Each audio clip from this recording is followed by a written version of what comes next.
Hello and welcome back. Alice here again.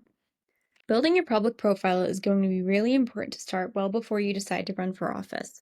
That's because you want to make sure that you have a credible reputation in your community and contributions and leadership to point to what you've done for them that show you are dedicated and have been showing up for your community well before you decided to put your name on the ballot. It's also an opportunity for you to build your networks and gain leadership skills. So let's dive into how to do this.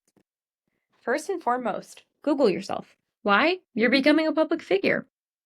If you decide to run for office, people are going to research who you are.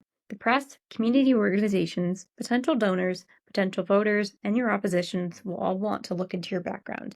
And the first impression you make is often going to be a digital one. It might be your campaign website, but it also may be what just pops up on a random Google search. So, you're going to want to do that research for yourself well in advance of running for office, so that you have a better chance of controlling the narrative before someone else, like your opponent, defines who you are. Jump on Google or whichever search engine you like and search whatever brings up results on you. Google your name or any variation of your name that you use. Do you have a junior or senior at the end of your name? Do you go by your full name and include your middle name? Do you have a nickname? However you have utilized your name or any variations of it over the years that you've been on this earth, Google that name and see what pops up for you. Also, think about looking up the images and video sections to see what pops up there as well.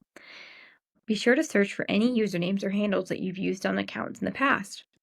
In this vein, you want to look at all of your social media. Go to X, Facebook, LinkedIn, Instagram, TikTok, whatever you're on, and track down any current or former social media accounts that you may have.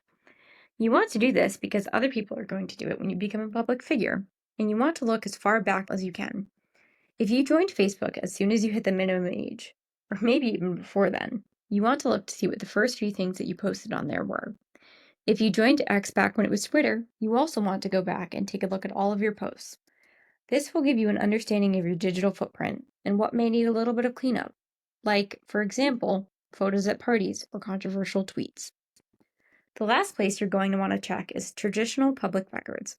Public information is out there in a variety of different areas. There is voter registration information on when you actually registered to vote. There are residency records showing when you moved into your community. There are voting history records showing how many times you've actually voted since you registered. And then you want to look up your court records. Is there anything that could come up? It could be something as simple as a parking ticket, or it could be more. The activity for this first lesson is to do just that. Conduct your own public presence audit. Get onto Google. Google your name plus your location plus any previous roles you've had, whether that's the college you went to, the title at the organization you work for or company you work for, your name and organization you used to be a part of. Google all variations of how somebody could potentially find you online. Additional search items might not be necessary if you have an uncommon name or an individual location that you're at. You might be the only person with that unique combination. But, for example, if you happen to be named Emily Smith, there might be a number of Emily Smiths where you live. And so, you want to make sure you dig a little deeper to see what you can find about yourself on the internet. Next, review all of your social media accounts. Anything that can be connected to you, such as an account that only shares your username or one that has other identifying information. If it's in any way linked to something about you, somebody is going to be able to find it. You need to make sure you do a really deep dig into your social media accounts. And finally, note any red flags. Is there any content that maybe you don't agree with anymore? Maybe something could be considered a controversial post now, or it's just a little outdated, or your position has evolved. Think about deleting those posts or figuring out how to own that information.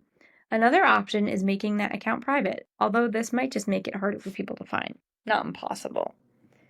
So, in recap, audit yourself and regularly review your public presence. You're not going to do it just this month, but you want to make a routine out of it every 6 months, every year.